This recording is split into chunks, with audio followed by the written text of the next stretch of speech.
All right, so here we are. Welcome to the Detroit Hustle Podcast. I'm Melinda Powers, your host, and today our guest is Walter Mosley. He is a fabulous attorney out in LA. I happen to know him from high school, so I got to see his progression from then to now, and it's been really great watching him do his thing, and we're going to talk to him about his journey. So, hi, Walter, how are you? Hi, how are you? I'm good. I'm good. So it's been a long time. Haven't seen you in a while, but I have seen you on social media and television. So it's kind of like I've seen you recently in a way. Sure. Yeah. Yeah, it has been a while since we had a chance to connect, and but I'm certainly very proud of what you've been building and what you've been growing back home. Oh, thank you. Well, I mean, I'm in Florida, but I'm doing it for the D, so it does count. It's all virtual. No one cares. But Well, so I know that you're doing the entertainment law thing, and we'll talk about that in a second. But I wanted to start out just letting you introduce yourself, kind of telling your roots and where you come from, and just talk about that for a few minutes for those of us who don't know who you are. sure. So Walter Mosley. I'm originally from I grew up on 4150 West Outer Drive, which is Outer Drive. It's like between Myers, Wyoming, and Okay. I went to school, grade school. I was at a school called Grosse Pointe Academy, which was in St. Clair Shores.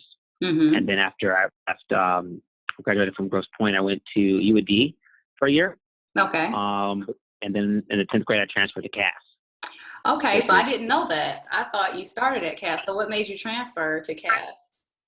I was being honest with you, I think I just wanted to meet girls. UAD was an all-boys school. Well, I mean, at that age, that's most of our motivation. I think, yeah, I was like Adolescent sex. 14. I was Yeah. 14. I was like, I went to Grosse Pointe Academy, which was like an all predominantly white school. Uh-huh. And then I went to UAD, which is a pretty integrated school, Right. and just a few blocks from me. But ultimately, like, it was in the pursuit of like my sisters. I was just ready to like meet them and be around them. And Okay. my mom went to Cass. My grandmother went to Cass. So it also was a bit of a legacy for me. Oh, Uh, okay. and both of my cousins were there. So Brian Tutt and Aris Collins. They were a year above me. Well, Uh-huh. Brian was 2 years above me, and then Aris was 1 year above me. So they were both there. So I wanted to be in high school with them, and Okay. so I went there. And then my brother James followed me the year after. Right. I do remember your brother as well. He was younger, right?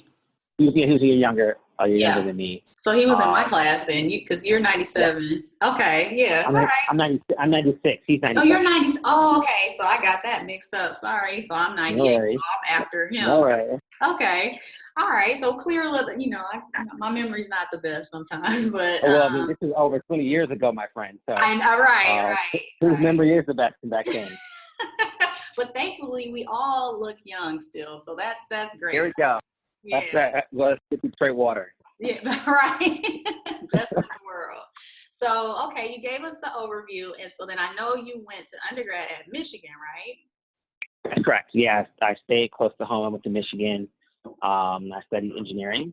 Mm-hmm. Um, I I was set to be a computer engineer. I worked at Intel Corp. I worked at Procter and Gamble my first summer. I was in Inroads. Mm-hmm. Uh, and then I went to Intel in California. That was my first time ever. That was my first time ever going to California, quite frankly.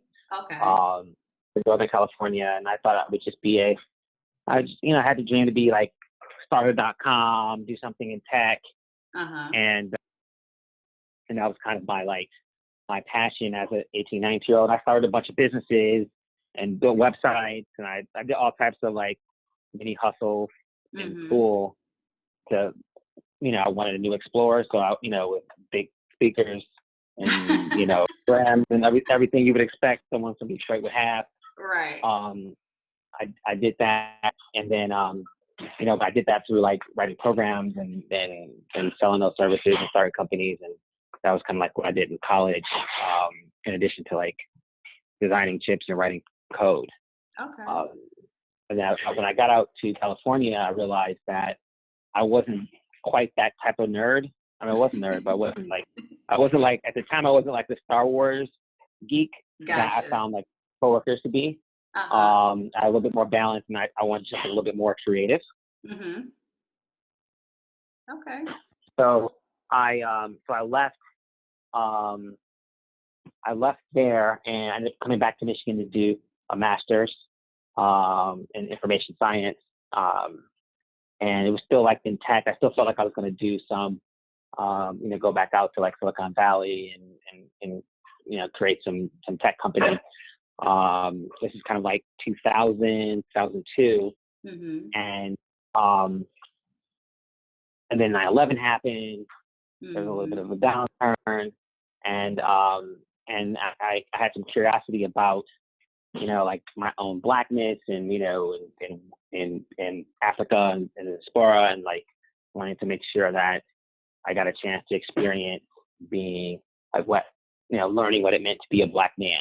And I Okay. think growing up in Detroit, in a predominantly black city with a black mayor, and Mhm. the doctors are black, the lawyers are black, and seeing us run things and being a part of it, not only does it give you a lot of confidence, but it also gives you a great insight into like your capabilities and who you are and what you were in this world before you were brought here. So I I agree. got a great opportunity to work on a couple of UN projects in South Africa.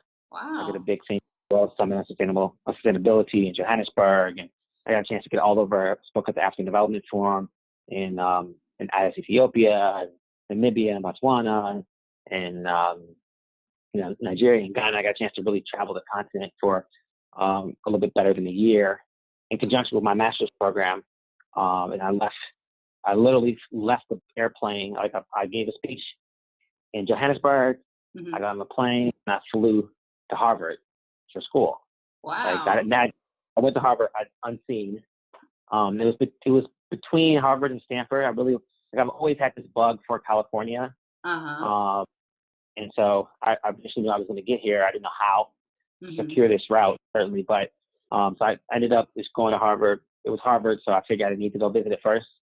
Um, Okay. my dad's a tax lawyer and a Okay. developer in Detroit, and he went to Northwestern for JD and BA. So there was a lot of family pressure. My mom went to Michigan. There was a lot of Mhm. family pressure to go to Northwestern. My dad was there. My brother James did his undergrad and his medical school, his cardiology work um, at Northwestern as well. So there's a lot of pressure in Chicago, like the city next door. So Mhm. everybody had a bunch of friends and family there. So it came really down to, do I want to be in Chicago or Boston? Ended up going to Boston. Boston, going to So, Cambridge. what gave you the courage to buck against the family Well, pressure? I just you know there's this video of me when I was like, I played hockey when I was growing up. We had an all black hockey team, which was unheard of in the 80s. Really? We Okay. won multiple state championships. We were just like, we had the police escorts. It was actually a really big deal. I didn't realize how significant it was.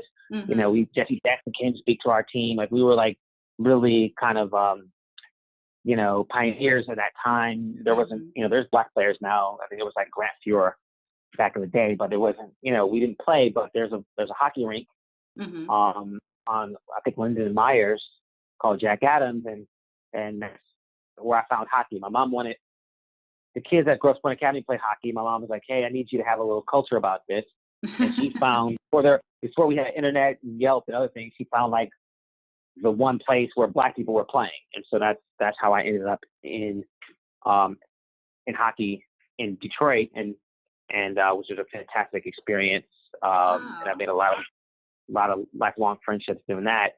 Um Sounds like it. so Well, I just yeah, want to I did. interject for a second Yeah. because we have a connection there because your mother and my mother actually worked together as teachers in Detroit. Oh, I did not know that. Yeah, yeah, they did at Marquette.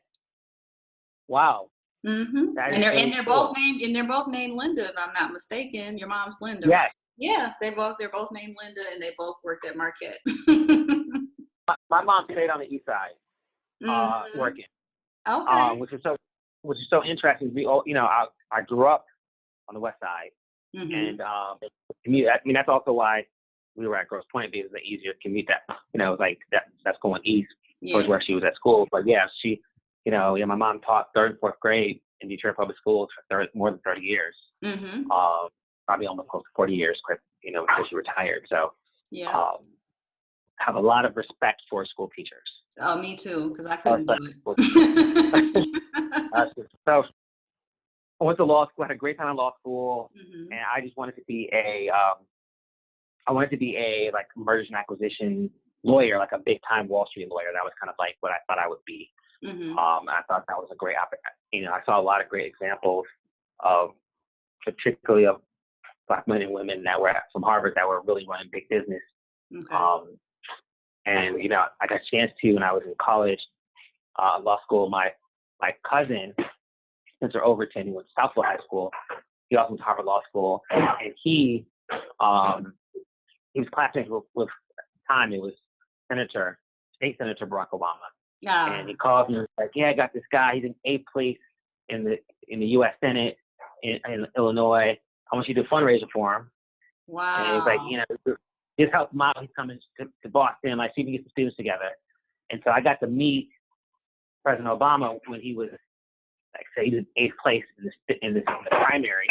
Uh-huh. And then I had an epic run where people started falling out in front of him, and then he won the U.S. Senate, and then obviously the presidency. But I got a chance to work with him at the very, very, very beginning with a couple of my professors, and build a relationship with him before he was a senator. And what was that like? I'm sure people want to know what that was like. That was great. I mean, he had all the elements that you wanted. I mean, trying to get a bunch of students together to support someone that was not known with a funny name was challenging. And also, we didn't have any Black senators at the time. Okay. And didn't think we'd get Black senators. So it was tricky, but there is a sense of community in Harvard Law School where the Black folks support each other. And so, my friends came out, and I was, like I said, I was wrangling, trying to get, we were doing $5 and $10 bills. We were all students, give a few dollars to this campaign to make it work, make it worth his while. We did that at Professor Wilkins' house, and it was just a great event. I was actually late because I had class, so I organized. I was running to catch up to him. I can't tell you I knew he was about to become president, but I certainly knew it was special. Yeah. And I got a chance to, meet him there, and then, as he started to grow his business, and I got a chance to, join various committees and do various fundraisers for him throughout his run for the U.S. Senate and for the president when I got to California. It was just a great experience, and it was cool to think that the president knows my first name. Right. I took a lot of that, made me proud. When I got back to Detroit, and I'll come back to that story. That jumps a little bit. I mean, I finished law school, and I had an opportunity to clerk. This kind of leads into it nicely. I had an opportunity to clerk for Judge Shannon Keith on the Sixth Circuit for appeals after law school. Right. So I delayed going to New York for 1 year to go work there because I was like, I want to go back home. It was actually the year of my high school reunion and the year of the Super Bowl. And so that's like a big year. Everybody was there, and so I got a chance to be an adult in Detroit and have a job. Right. That was one of the best years really of my life because I stayed at my parents' house. I didn't even bother getting an apartment. I stayed my dad's house is downtown. My mom lived in the suburbs, and I just commuted and got a chance to spend time with both of them while I was studying for I was working. I studied for the California State Bar there as well. Okay. So I just really it was just a really nice experience to be back home during that exciting time, and with the mayor election, and it was Kilpatrick versus Hendricks. Yeah, and, I remember that. I was in law school at that time. Yeah, and so then and then being working for the judge and him staying impartial but being friends with everybody, and Governor Granholm also went to Harvard Law School. Okay. And she was someone I reached out to. She was so nice, and then I believe now she's a Secretary of State. But at the time she was a dean at the Wayne State Law School. Okay. And so it's so crazy. I went to I'll tell you another short story. I apologize. I got distracted. My little brother. My little brother's calling me. Okay. Let me close this line. Sorry about that. Sure, no problem. So when I was in law school, my second year, this woman, her name was Jocelyn. Jocelyn Benson came to me, and in class, she was like, "I saw from the book that you're from Detroit. I went, I'm she's from Canada, and she's from Michigan, and she introduced herself. And we hit it off, and she's like, I'm gonna go back. I'm gonna go clerk for this guy named Judge Keith. And I was like, that's really cool. I know him. I won the Judge Keith scholarship to go to Interlochen when I was a kid. So obviously he's a Detroit legend in general, but I just had this connection with him. So when I got to town, I was one of the first people I called, Jocelyn, and she was just, like I said, just a super wonderful person, and see her progression and growth, and see so many people that came out of Judge Keith's chambers turn into such great people. It's been great, and I'm happy to be a part of that legacy. Definitely. Of law clerk. So yeah, we kept a collection on him at the law school at Wayne State, because I went to Wayne, and we had the Damon Keith collection there. Yes, of course. Yeah, I think we distributed. And while I was there, Rosa Parks passed away. Right. And I had met her multiple times. My godmother is Irma Henderson. Okay. First Black woman to be city council president. And I was very fortunate to meet, to have met her multiple different times.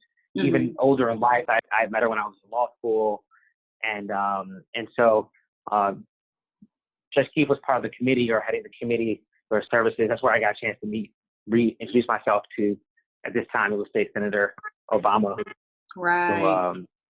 Who had a fit.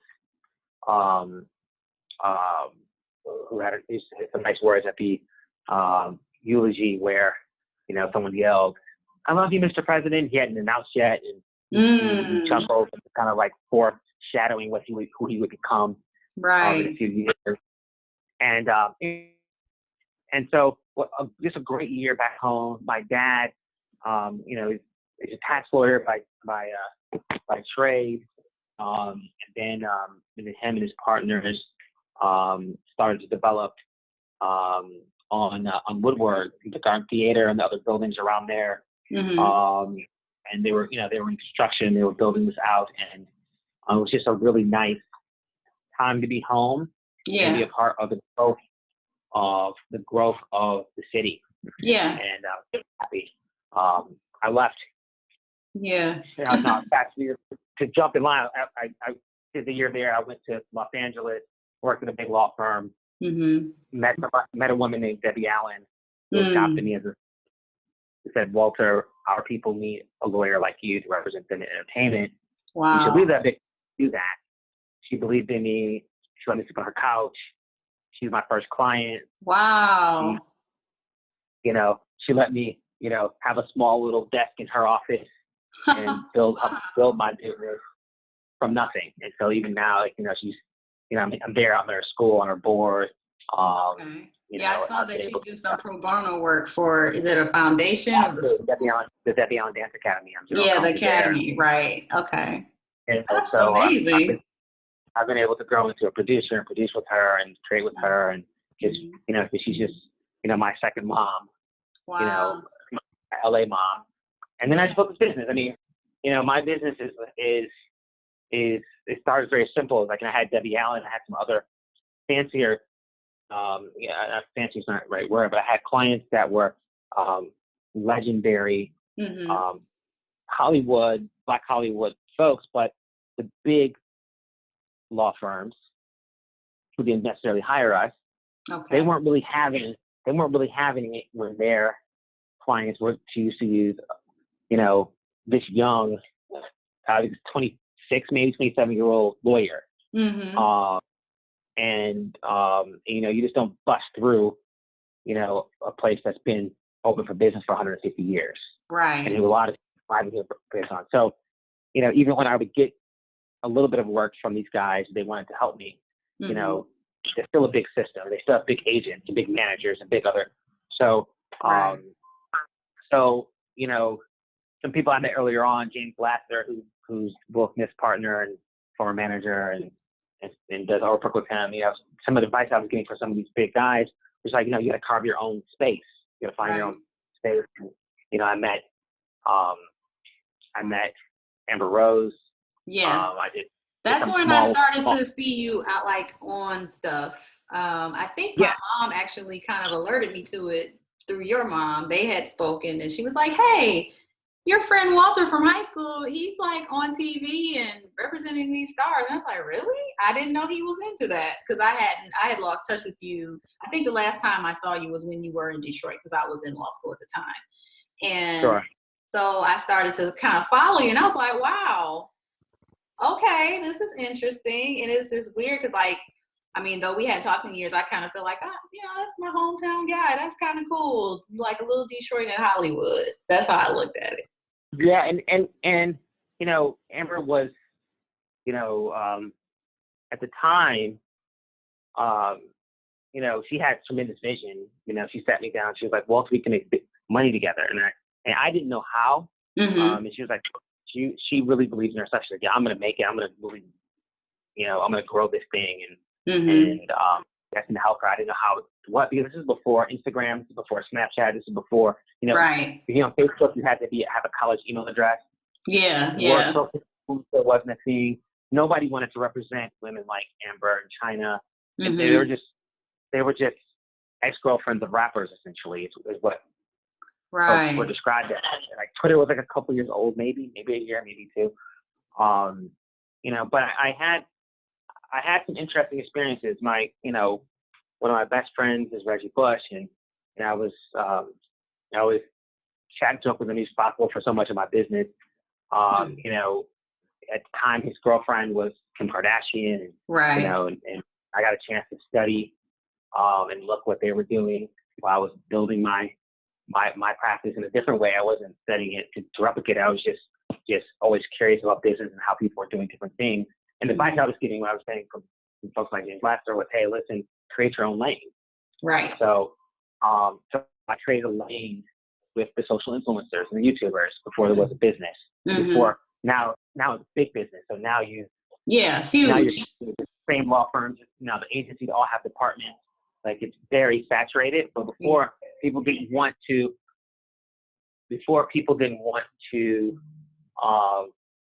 say they represented these particular people or work with them. Now now I look smart 5, 10 years, more than 10 years later. So that's why I built my business. And so I always have such a love and respect for Amber because she, as much as I may have helped her, she really helped to create a really niche position for me and what I was able to do. So, I did my first movie with her. I did my first television. I produced television show I produced with her. And now, as my television business has grown, tremendously, my business has grown. Now I'm doing a bunch of different things, but it started there. So I've had a chance to work with so many great pieces of talent as a lawyer, as a manager, as an advisor, as a producer. And so I still have, I'll wrap this up so we can get to the more conversation. So I still have a law firm, a law firm, which is, I'm known for that. I do a bunch of stuff now in women's rights. Okay. I became a big feminist because I've represented almost primarily all women. Right. Done a lot of stuff in revenge porn, body shaming, slut shaming, as they call it, and just helping to uplift and give a voice to women in a time where now this Me Too and now people are starting to respect the voice of women, the bodies of women a little bit more. Certainly 5 years ago, 3 years ago even, but there's still a long way that we have to go in that journey. Right. So I think, so I built a business around there. I have a broader law practice because now my firm is growing. I can handle labor and employment and discrimination and plaintiffs, personal injury, plaintiff side stuff. in addition to what I do in entertainment. And like I said, I also have a bunch of clients that I produce with and write with and create with. Gotcha. Every day I meet another person or get reconnected with another person that is from home that's doing something great. I was at the Snowfall premiere. I ran into Angela Lewis, who was my year at Yes. CAD. She So was she was our last guest last week. So that's really funny that you mentioned her. But Angie, I had seen her in a while, and I was so proud of her. And Mm-hmm. she was with Walter Mosley, the writer, and like we all had a funny little moment. We had Miss Phillips together for English honors Right. English. Okay. And Mrs. Phillips was the first teacher that made me read a Walter Mosley novel. She was like, you can't be Walter Mosley and not know who Walter Mosley is. You will get it all your life. Because every single day I get a Walter Mosley question or comment. It's been nothing but nice and gracious and amazing to me over all these years. And so it was really cool. And then I was in another meeting the other day. And, Dominique Marusso was also in my class. He was also in all these things, classes with me. I think Dominique and I had honors geometry with Mrs. Wilshire. Okay. With 10th grade, but we were tracked the same, and she's on Broadway now. Her new place is on Broadway, and she's amazing. College, we all went to Michigan as well together. So it was just Jimmy Keys. There's so many like really cool and interesting people. Chris Perry, who played running back at Michigan when I was there, him and his wife. Okay. Our kids go to same school together, and he's doing so well. They're doing so well. It's a beautiful family. But I'm always constantly working with people from Detroit that live in LA, that moved from LA. They come from Detroit or I know from Michigan, and it's a great breeding ground and growing ground for the most amazing people you will ever meet in the world. Yes. And I think the other thing that we do a good job of is constantly wanting to reach back, to give back, invest back there. My cousins Brian and Reese are doing great things in real estate and other business creation. Like, my dad's still developing. There's for opportunities to build business and enterprise and have a reason to go back home more often, quite frankly. I just went back for my 20 year in the summer, and I was just floored by downtown because I remember what it was like when we were in high school, and it's totally different. And I saw the changes when I was in law school as well, but it was just starting then. And so not coming back as often and then coming back to see that was like, wow. Because I think they were laying the Q line tracks the last time I visited, which was like 3 years before. And, it's up and running, and you got Little Caesars Arena now and all of these restaurants, and the Shinola Hotel, it wasn't open yet, but it was up. And I was just like, man, this is a trip seeing Detroit like this versus, how I always remember it being. But it was something I think I knew it always could be. So it's a very proud moment to see it where it is. It is. It's very powerful and very amazing. Definitely. So now my question, just to wrap up your journey, because you gave us the whole journey. I appreciate that. I didn't have to interject much because you took us on that trip. Did you imagine, like, did you always intend to be doing what you're doing? Like, or was there a moment when you talked about being in tech first, so we know not initially, but once you got on the track, once you got to Harvard and all that, did you kind of envision yourself on this path, or did something kind of prompt you to switch your focus to get to where you're at now with the entertainment law? I think, it's an attempt for this not to sound cliche. I think there is there's like a Detroit hustler breeding thing that happens. Right? So I delivered the Detroit Free Press at a paper route when I was, 10.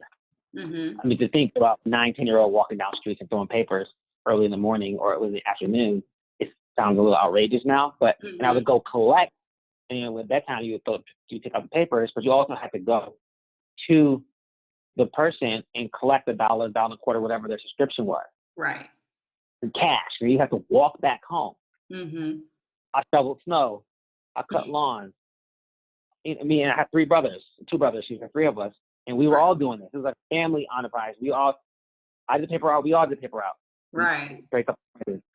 I'm shoveling snow. We're all shoveling snow. We're all cutting the lawn. We're all raking leaves, right? Mm-hmm. And, then the lady next door to me had a word processing business, and I knew how to type. I went over there. I typed for her. Okay. Child labor, it didn't matter. I was 14. Right. I take my check and I bust it down. I give my mom some. I give my brother some. I put it in my pocket. And my brothers worked. I remember my brothers turned 15. He worked at Arby's. He did the same thing. So it was just, there's always been this hustle, this resale, this like spirit inside of me that I attribute to being part of like how I was built from where I was. Mm-hmm. Like I said, when I was in college, I wanted a new car. I guess I could have asked my parents for it, but I went and created a business and sold that. And tech was the wave in the early 90s. .com and these type of things. Definitely. And tech is still the wave. I still have. We didn't even talk about my tech business. I still do a bunch of stuff in tech. Okay. And so I ended up in Los Angeles. So when I was in New York, I was an M&A lawyer. When I got to LA, it's this entertainment capital of the world. Mm-hmm. So of course I'm going to be in entertainment. I'm more of an entertainment entrepreneur than I am anything else. Gotcha. I have a skill set of being an entertainment lawyer, but I make my real money and I make my real mark in creating content, selling content, packaging it, putting it together, and selling it. And so I think it's just, the answer is no, I didn't plan to do this. Right. I wasn't, I think I've always been creative, and I was, I started college as a music major. I was a music and engineering double major. I was always we like played in the band together. We played the band, exactly. I've always had that. I've always been, I've always had a creative sense about myself. Right. I've always enjoyed art. But no, I didn't know I was going to do this. But if I was back home, I would be, I'd probably be selling cars, like, or building some type of tech inside a car. Right. Gotcha. I would, if I was in Texas, I would be doing oil and gas. Like wherever the opportunity is, I think I would look for that. It would find me. I would go create more opportunities for myself inside of what makes that place special. Gotcha. And, I'm blessed to have found happiness inside of in the entertainment space. But, I would have found this same happiness no matter where I ended up. Gotcha. And you just hit on the segue into the next portion. So I was going to ask you specifically, in your experience, what makes the D so special? You've touched on that some, but if you could kind of give your overall view, aside from what you already said, what makes the D so special? And we know it made you, but can you just hit on maybe one or two finer points about that? Yeah, I think it is.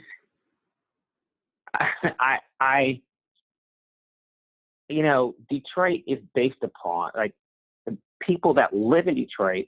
The majority of our family came to that place to look for better opportunities for themselves, an equal playing field where they compete with white Americans in getting the American dream for their kids. Right? That's the great migration up north to work at Ford or GM or Chrysler. Every man $5 a day, no matter what his color was. Right. So the people in the city are there because somewhere in their lineage, there's a man, a woman, or both that gave up everything they knew down south and came up north to make it. And so that's, I don't want to put too much on, people talk about, is it nurture versus nature, right? And I think Detroit provides some of both. Like, it's the nature part of it is that the people most inclined to take chances and try to build success for themselves. Their grandparents, great-grandparents came here to do that. So you get that in your blood already. And then the people that are there, the people that now you're in Detroit and you see, at the time the mayor's black, the entire city council is black, everyone, every executives, the lawyer, everyone that you can see yourself in everybody. Right. So you were nurtured with this concept that you could be whatever you wanted to be. And so I think it's that nature and nurture thing that's going on there. I think the final thing is, like, it's not all sunshine. You got to work, right? It's a literal it's a literal and it's a metaphor, but also very literal. Like it gets cold, right? Yeah. You know, in college, law school was like it's so cold, and the G was that big record. Everybody was Right. like, yeah, I was at Harvard, and they were laughing with you about it, but it's like, no, it's cold. Yeah. And so it means that you got to be able to survive in any temperature, any way. Like I said, we just shoveled snow. Cold meant there was another revenue stream that could shovel the snow. Right? So cold meant that maybe when you're playing basketball outside with your friends, maybe you weren't as good as them when it was warm, but to be able to shoot a basketball when your fingers are frozen, it's a different talent. Wow. So it didn't really matter at that point, it didn't matter how fast you are or how fast or how you could jump, because your body performs differently in that weather. I remember I played on a tennis team in high school, and like playing tennis at the beginning of the year was very different at the end. Hitting a baseball when it's 0 degrees outside is a different skill set. Right. So it's about your ability to adjust and to move and go with the punches and to improvise. That's where the creativity comes. You got to improvise whatever is given to you, whatever your skill set is. You can improvise that and make that happen. And sometimes we do very creative things that are very helpful to communities. And in the 80s, we saw a lot of brothers and sisters improvising, doing very negative things. Yes. Destructive things, you know, the drugs and the gangs and other things. But, you know, in its core, it's coming from the same space of creativity and improvisation, and also like the desire to like make a better life for you and your family. Man, you just broke that down in a way I've never even thought about it. That was really deep. I had to take a second to really just absorb what you said. And it's so true. And I agree 100%. And every guest we've had has come from a different aspect, but it's all spoken to that same core that you were talking about.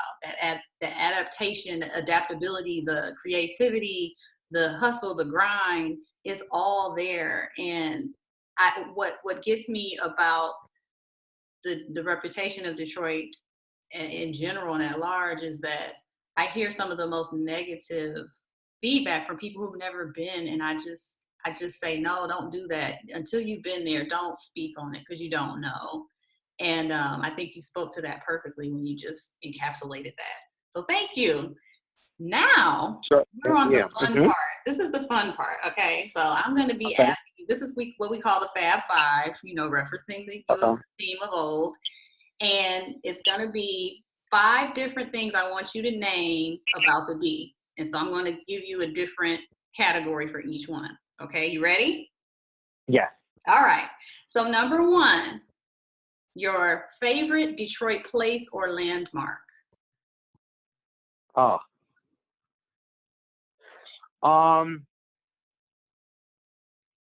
Very difficult.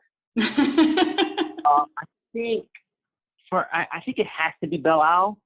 Okay. I think it has to be that. I mean, and I can't say Belle Isle like 2019 Belle Isle. I'm talking 1985 Belle Isle. Okay. Fly, open to the public. You know, picnics, eating the ducks with the stale bread. The Belle Isle Zoo. I don't even know if the Belle Isle Zoo is still there. The gardens.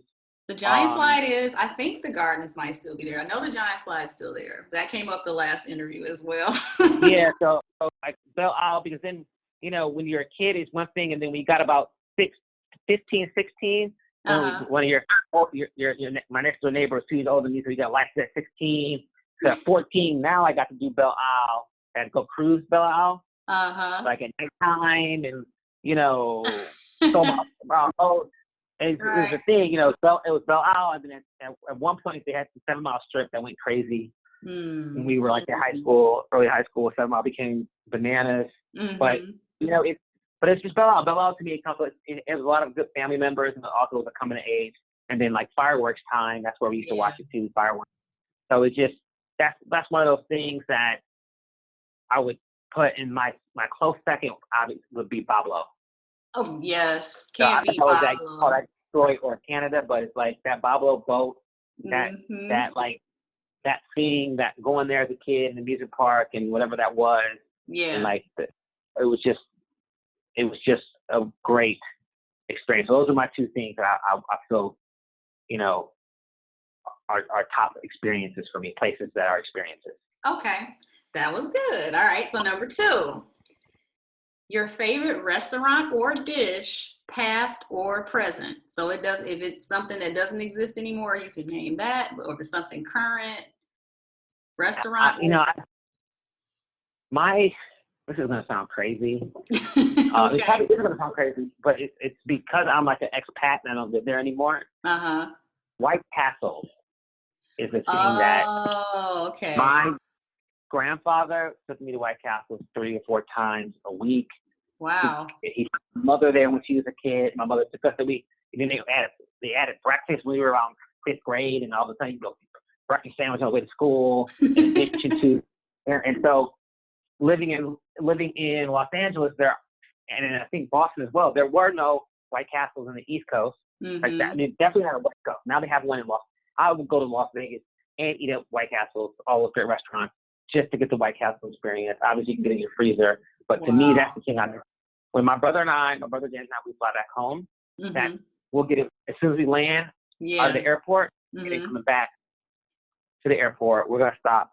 We're gonna get White Castle at least twice, because that's, to me, that's just a good, feel-good memory. It reminds me of my grandfather, who unfortunately passed away when I was 9, 10. I was 10, and just, you know, just what my family did. We ate there. It was probably because it was affordable and cheap.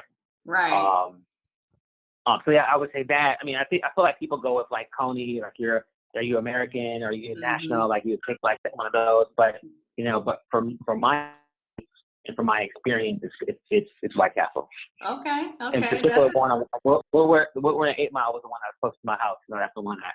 Okay, so that's your favorite one. Cool. Okay, that's a different answer, but I get it. And living in the South, a lot of people complain about that like it because they don't think Crystal is comparable. So I've heard that before. That's interesting. And then if I had to go, so that's me. And if I had to go like not a change, if you're like, Walter, I need something more original, right? I would either go Vicky's or Parks Barbecue. Don't know if either of those are up anymore. I don't know those. They were both East Side. Vicky's had the red letters. Parks Barbecue was next to the lake. There's this house that had all the trash in the front. You know, it was like a junkyard. Oh, okay. That's where Parks was there. But Parks and Vicky's Barbecue were the 2 places that my family would get barbecue, and then Steve's Soul Food.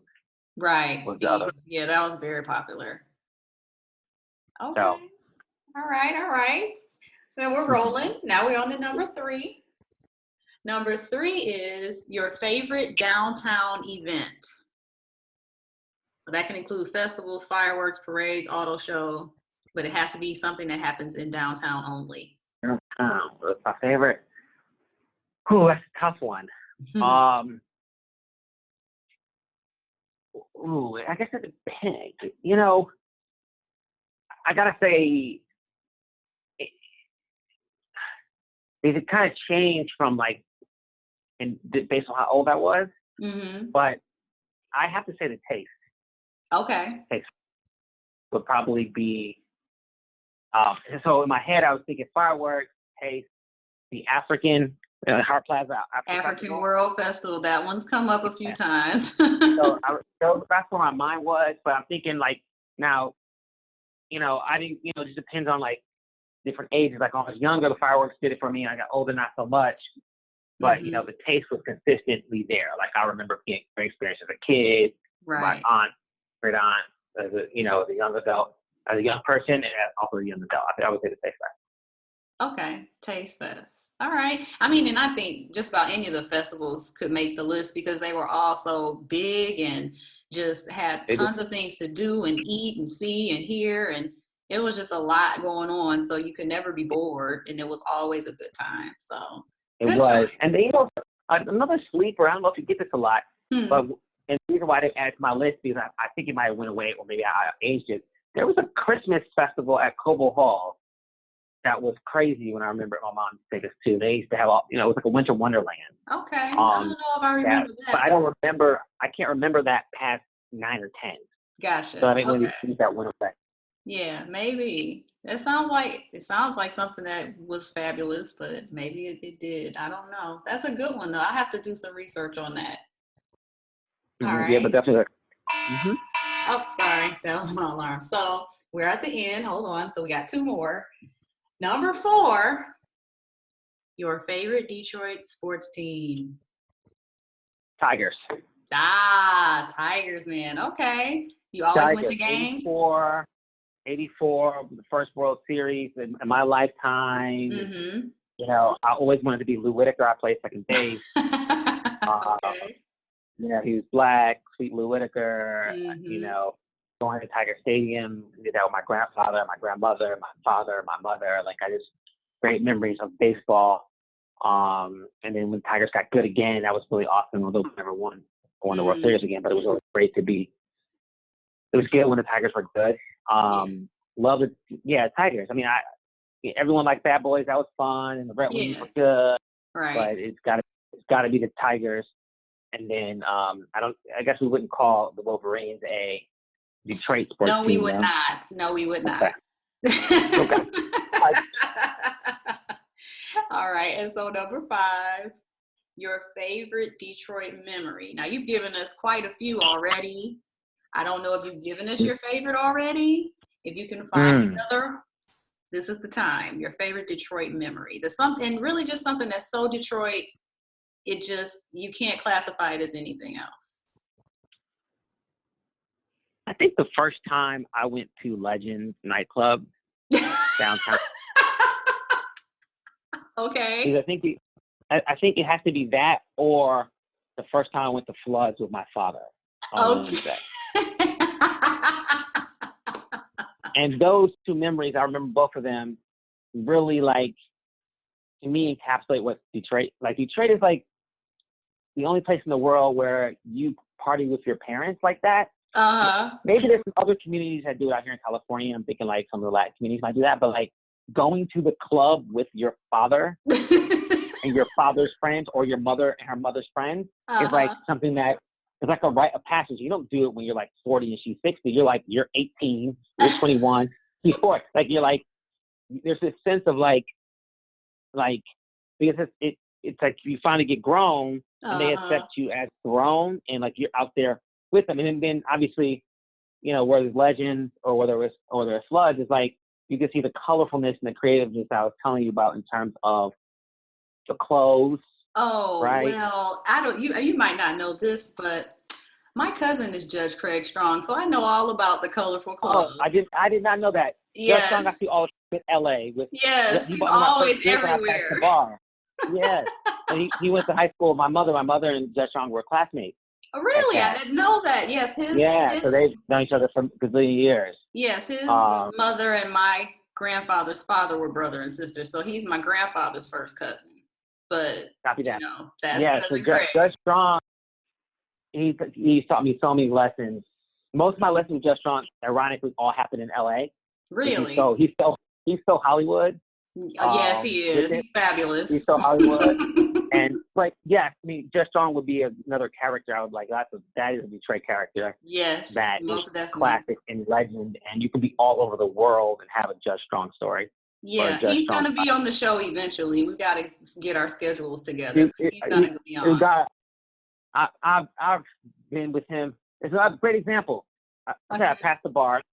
Hmm. I go to Flood. I'm waiting for my father to get there. I'm Uh-huh. having a Judge Strong buys me the first drink, the first Uh-huh. round, right? So one of my Yeah. mom's friends that Floods on Wednesday, which is where when the younger people come out, right? Right, And then my right. dad shows up with his friends, you know, and got drinks with George and my dad's friends and, you know, Mr. Swanson, O'Neill Swanson, and like all these, Uh-huh. and then my friends come, my cousins and the people that are my age, and then there's a bunch of beautiful women and, you know, beautiful people there, Yeah. old and young, having a good time listening to Motown covers.